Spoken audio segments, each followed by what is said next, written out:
За ингээд харин сүүлийн 10 жил ингэж явж татвар төлөгчдийн мөнгийг хуулиар одоо ойлгомжгүй байдал үүсгэж говьчулсан байна л да.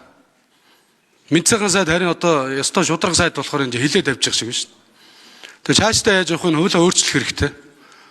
Монгол Ардын намынхаа 10 жил ирэх барьсан татвар төлөгчдийн мөнгийг 2 утгатай хуулиар, салаа утгатай хуулиар ингэж өргүүдүүлж ирсэн байх шүү гэдгийг нотолчлоо.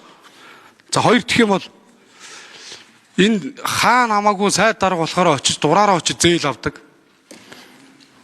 Тэгээд тэр зээлийнхаа хүүгийн төлбөрт одоо жил болгон 37.6 тэрбум төгрөг татвар төлөгчдийн мөнгөөр төлж байгаа.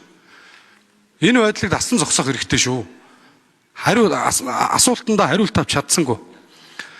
Тэгээ манай энэ төсвийн доктортой байдлын зөвлөлийнхэн төгөлдөндөө байр суурин дээр байгаараа, үндэсний аудитын газрын байр суурин дээр байгаараа. Энэ хурлын гишүүд ялангуяа энэ За ажлын хэсэг 4-р хариулъя. Сангийн